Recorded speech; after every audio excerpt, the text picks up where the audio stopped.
லஞ்சமற்ற ஊழலற்ற நகராட்சியை உருவாக்க முடியுமா? முடியும். நகராட்சிக்கு வரி செலுத்தும் எஜமானர்களாகிய குடிமக்கள் நினைத்தால்.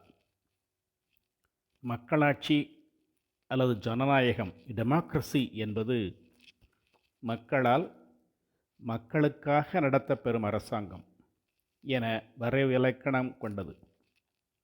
ஒவ்வொரு இந்திய குடிமகனும் தகவலறிந்த ஒரு குடிமகனாக, இன்ஃபார்ம்டு சிட்டிசனாக செயல்பட்டால் பங்கேற்பு ஜனநாயகமாக முழுமை பெறும் என்பதில் மாற்று கருத்து இருக்க முடியாது.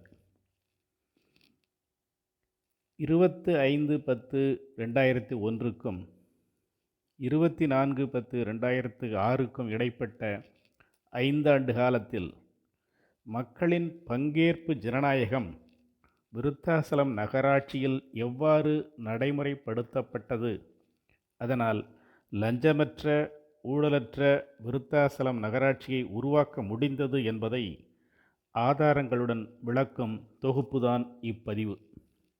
25/10/2001 33 நகர்மன்ற உறுப்பினர்களோடு விருத்தாசலம் நகர்மன்றம் எனது தலைமையில் பொறுப்பேற்றது.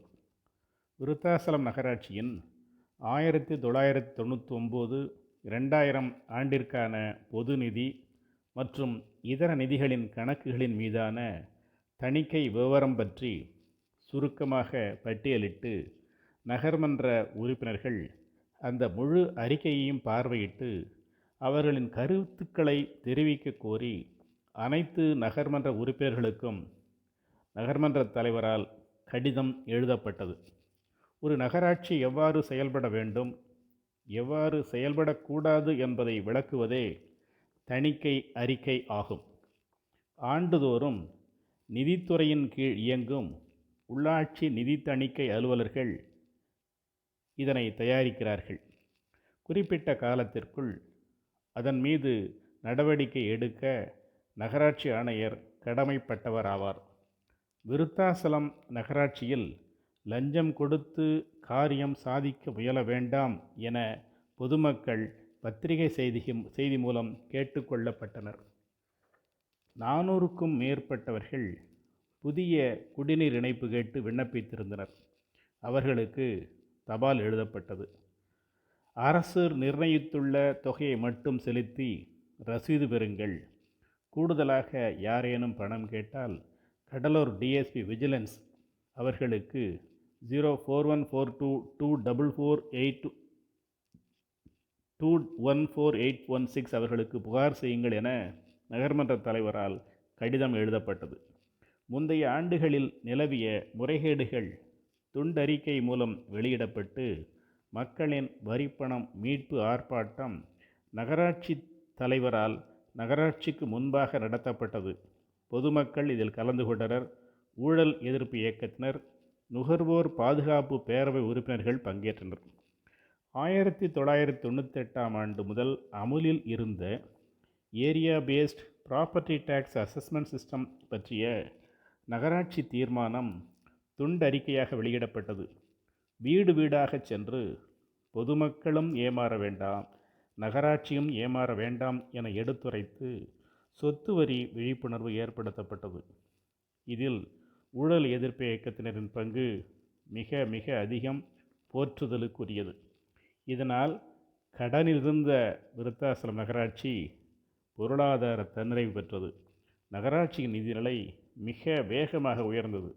நகராட்சியின் நிதிநிலை மாதாந்திர நகர்மன்ற கூட்டங்களில் அறிக்கையாக தரப்பட்டது. நகரில் இயங்கி வந்த குடியிருப்போர் நல சங்கங்களை அணுகி நகராட்சி நிர்வாகம் பற்றி எடுத்துரைக்கப்பட்டது. அவர்களின் பங்களிப்பு கோரப்பட்டது. தமிழ்நாடு மாவட்ட நகராட்சிகள் சட்டம் 1920 mode of transacting business section 4 படி குடியிருப்போர் நல சங்க நிர்வாகிகள் நகர்மன்ற கூட்டத்தில் பங்கேற்க அழைக்கப்பட்டனர். இதனால் விருத்தாசலம் நகராட்சி நலன் மட்டுமே பேசக்கூடிய ஆரோக்கியமான நகர்மன்ற கூட்டங்களாக மாற்றப்பட்டன. விருத்தாசலம் நகராட்சியின் தொலைநோக்கு குடிநீர் திட்டம் 137 லட்சம் செலவில் கண்காணிப்பு குழு உறுப்பினர்களாக செயல்பட்ட குடியிருப்போர் நல சங்க நிர்வாகிகளின் ஒத்துழைப்போடு வெளிப்படைத்தன்மையுடன் மிகச்சிறப்பாக குறிப்பிட்ட காலத்திற்குள் அமுல்படுத்தப்பட்டது. விருத்தாசலம் நகராட்சி அல்ல மக்களாட்சி என விருத்தாசலம் நகர மக்களுக்கு திருமுனை பிரச்சாரம் வாயிலாக எடுத்துரைக்கப்பட்டது.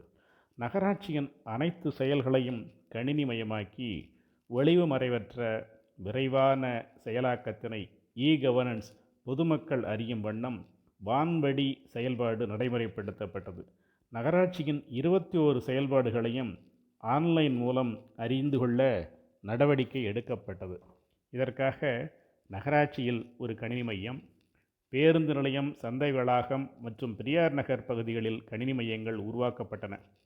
நகராட்சி ஆணையர், நகராட்சி தலைவர், நகராட்சி துணைத் தலைவர், நகராட்சி பொறியாளர், உதவி பொறியாளர், மேலாளர், சுகாதார அலுவலர், சுகாதார ஆய்வாளர், நகரமைப்பு ஆய்வர், வருவாய் ஆய்வாளர், நகர்மன்ற தலைவரின் எழுத்தர், எலக்ட்ரீஷியன், ஃபிட்டர், பிளம்பர் ஆகிய 14 பேர்களுக்கு ஒவ்வொருவருக்கும் ஒரு செல்போன் வழங்கப்பட்டு பொதுமக்கள் அவர்களை எளிதில் தொடர்பு கொள்ள கான்ஃபரன்ஸ் கால் மூலமாக பிரச்சனைகளை தீர்க்க வழிவகை செய்யப்பட்டது.